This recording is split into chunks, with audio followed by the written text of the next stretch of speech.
بسم اللہ الرحمن الرحیم۔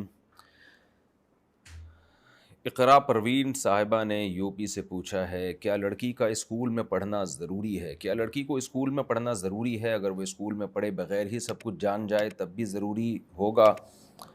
دیکھیے، علم ضروری ہے، اسکول علم کا ایک ذریعہ ہے، تو اگر یہ ذریعہ کہیں اور سے حاصل ہو جائے، گھر کی چار دیواری میں رہ کے حاصل ہو جائے تو سب سے اچھی بات ہے۔ قرآن مجید میں اللہ تعالیٰ کا حکم ہے وَقَرْنَ فِي بُيُوتِكُنَّ، اللہ نے خواتین کو حکم دیا کہ اپنے گھروں میں قرار پکڑیں، تو کسی ضرورت سے باہر نکلا جا سکتا ہے، تو اگر گھر میں ہی کوئی ایجوکیشن کا، تعلیم کا انتظام ہو جائے تو یہ سب سے بہتر ہے۔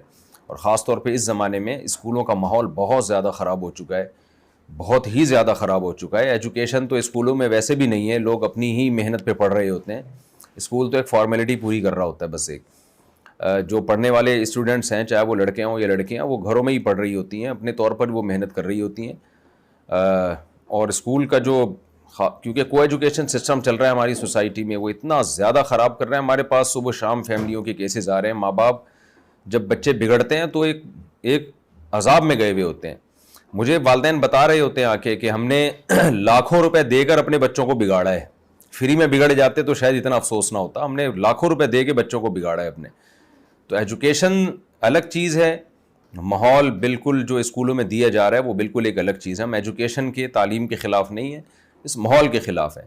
تو اگر کوئی ایسا اسکول ہو جہاں اچھا ماحول ہے، جیسے پاکستان میں تو بہت سارے اسلامک اسکول ہیں، بڑا اچھا ماحول ہے وہاں پہ، بچے بڑی تمیز سیکھتے ہیں، وہاں جا کے حیا سیکھتے ہیں، مذہب بھی سیکھتے ہیں اور ایجوکیشن میں بھی آگے بڑھتے ہیں۔ تو اگر ایسے اسکولز ہیں انڈیا سے، یہ ان صاحبہ نے پوچھا ہے، تو اگر وہاں پر ہیں تو ٹھیک ہے، ہوں گے یقیناً، ہر جگہ ہی ہوتے ہیں، ورنہ میں سمجھتا ہوں کہ کوئی اور تعلیم کا کوئی اور نظام یا کوئی اور ذریعہ ہونا چاہیے۔ ہوم اسکولنگ کی طرف بہت سے لوگ اب اس پہ کوشش کر رہے ہیں، ہوم اسکولنگ کو فروغ دیا جائے تاکہ بچے باہر کے ماحول سے خراب نہ ہو، تو اس کو پروموٹ کرنا چاہیے۔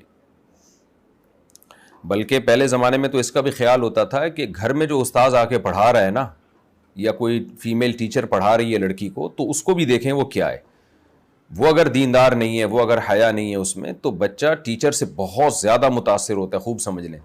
تو ٹیچر کا نیک ہونا اور اچھے خاندانی ہونا یہ بہت زیادہ ضروری ہے، اس سے بچے کی تربیت پہ بہت گہرا اثر پڑتا ہے۔ خوب سمجھ لیں، اسلام میں تعلیم سے زیادہ اہمیت تربیت کی ہے، اور یہ دو بالکل الگ الگ چیزیں ہیں، تعلیم اور تربیت، ان کو مرج نہیں کرنا چاہیے۔